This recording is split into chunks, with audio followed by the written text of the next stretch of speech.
Secrets According to Humphrey. Chapter 1, Secrets of the Nile. If I've learned one thing in my job as a classroom hamster, it's that there's no such thing as an ordinary day at school. But the day the secrets started, I couldn't have guessed what was in store for us in room 26. The holidays were over and I was happy to catch up on my sleep. I followed along with the morning lessons, but I also took time to get a little rest.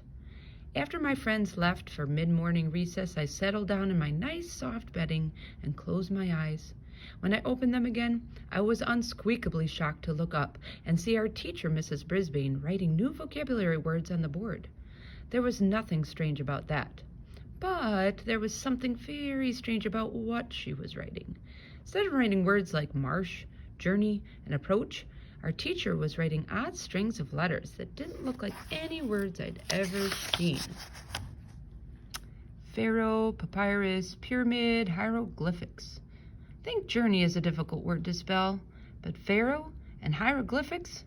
How can those letters work together at all? Of course, Mrs. Brisbane doesn't normally put nonsense words on the board. Another thing I've learned in my classroom job is that just when you think you understand everything about how humans think and act, you learn something completely new. Since I was the only one there to notice what was happening, and I'm a good classroom hamster, I felt I had to squeak up. Mrs. Brisbane, are you sure those are words? I asked. All right. I know that all she heard was squeak, squeak, squeak, but I wanted to make my point. Quiet, Humphrey, Mrs. Brisbane said. You'll find out what's happening soon enough. Boing, boing, my neighbor Og commented. He lives in a tank right next to my cage. He makes this strange sound like a broken guitar string, because he's a strange frog. I don't speak frog, but I think he was as confused as I was. Og, what is she doing? I squeaked to him. Boing, boing, boing! He leapt into the water and made a lot of loud splashing sounds. Mrs. Brisbane stopped writing and looked in our direction. Sometimes I think you two actually understand everything that's going on in room 26. She chuckled and went on writing. Of course we do, I replied. We're your classroom pets. We know everything that's going on, except what you're doing right now. Og splashed and splashed and splashed some more, while I hopped on my wheel and went for a spin. When I'm worried or excited, spinning helps me think. Soon my friends all returned to room 26. After they hung up their coats and stored their hats and gloves and scarves, they were back in their seats and looking at the board.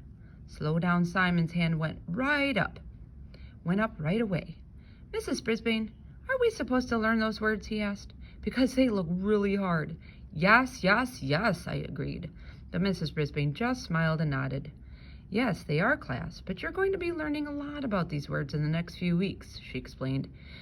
Now, what do you think we're going to be studying? Small Paul raised his hand.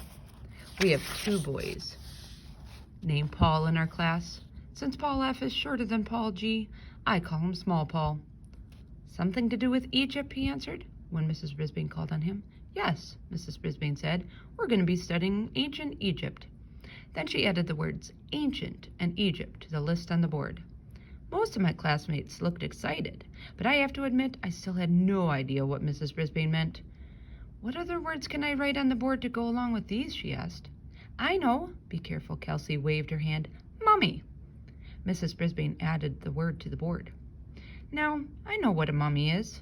I know what a daddy is, too, but I still didn't know anything about ancient Egypt. Tell the truth, Thomas waved his hand high in the air, and Mrs. Brisbane called on him. I read this book where a mummy came back to life and escaped from its tomb, he said. It was great. I felt a shiver and a quiver, but some of my friends said, ooh and ah. Thomas continued, Then I read a true book about the pyramids and that King Tut.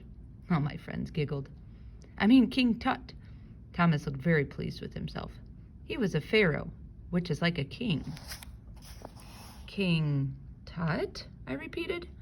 But I know what a king is. Sort of. What's a tut? Very good, Thomas, Mrs. Brisbane said. You know quite a bit about ancient Egypt already. But she didn't write King Tut on the board. Instead, she wrote a string of nonsense letters. Tutankhamun. Tutankhamun was only a boy when he became a pharaoh. In the 1920s, his tomb was discovered and it was full of treasures, Mrs. Brisbane explained.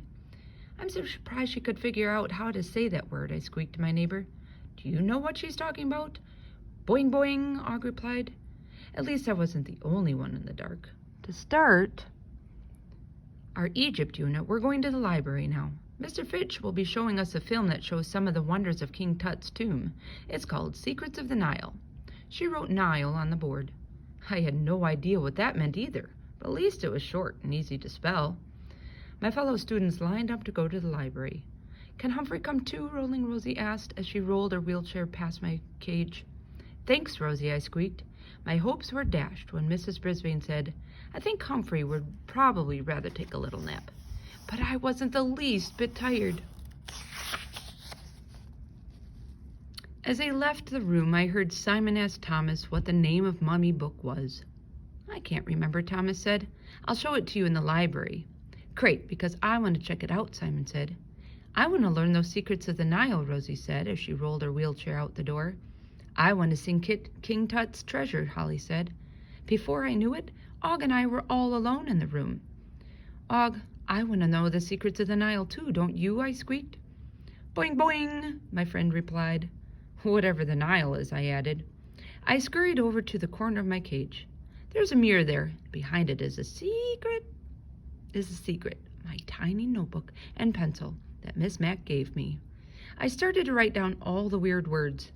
I have to say my paw was aching by the time I got to hieroglyphics. It was the longest, strangest word I'd ever seen. I tucked my notebook back into its hiding place just seconds before my friends returned, full of energy. Hi, Humphrey. Stop talking, Sophie said as she passed my cage. You should have seen what was in that pyramid. There was a... She didn't finish because just then, Slow Down Simon tapped her on the shoulder and said, Don't tell Humphrey. They're supposed to be secrets. I guess he wouldn't understand anyway, she said. Yes, I would, I squeaked. Please tell me. I'm in your class too. Sophie smiled and said, Sorry, Humphrey. I can't tell you. Then Tall Paul staggered to his seat with his arms up and said, I want my mummy. Everyone giggled. Everyone except Og and me. I hoped that Mrs. Brisbane would talk about these secrets after lunch, but she moved on to other subjects instead. Just before the bell rang at the end of the day, she had helpful Holly hand out the homework sheets. Class, as you all can see on the instructions, you need to unscramble the words and label some of the items we learned about today, she said. When is it due? Do it now, Daniel asked. Tomorrow, Daniel, Mrs. Brisbane said. You'll have to do it tonight. Daniel sighed. He liked to put things off as long as possible if he could. It took only a few moments for the room to empty after the bell rang. Mrs. Brisbane tidied her desk, as usual.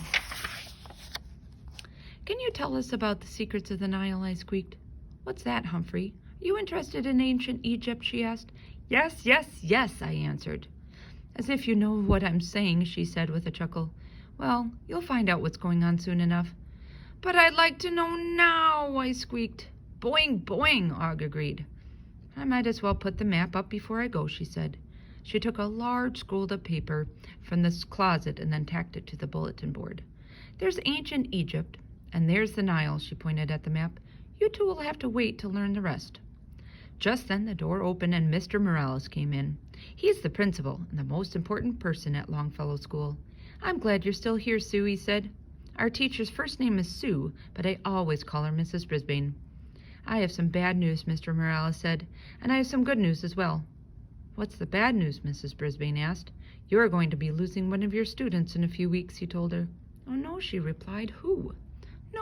No, I shouted as I scrambled up to the top of my cage for a better look. Who? To my surprise, Mr. Morales smiled. This letter will explain. This is the good news, he said as he handed Mrs. Brisbane a piece of paper. She read it and smiled. This is wonderful. I couldn't be happier, she said. Happy? Happy to be losing one of my classmates? I like every single one of my friends, and I thought Mrs. Brisbane did too. As you can see, we want to keep the whole thing secret. No one else should know until the big day, he said. I agree, she said. I won't tell a soul.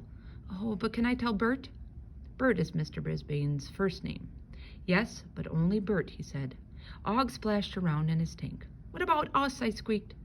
What about Humphrey and Og? Mrs. Brisbane asked Mr. Morales. The principal looked our way and laughed. No, not even Humphrey and Og. and I thought Mr. Morales liked us. Soon he was gone. I crossed my toes and hoped Mrs. Brisbane would leave the letter on her desk so I could read it later that night. But as she was gathering up papers to take home, she put the piece of paper in her handbag. No, no, no, I squeaked at the top of my small lugs. Boing! Og twanged as he splashed around in the water side of his tank. I guess she didn't hear us because she said good night and closed the door behind her. When the parking lot was empty, I can see it from my window. I jiggled the lock that doesn't lock on my cage, and it opened. Thank goodness I have a secret way of getting out of my cage. I scampered over to Og's tank. Someone's leaving. Boing, boing, boing, he sounded unsqueakably upset. Who could it be? I asked. Og didn't answer. He just stared straight ahead.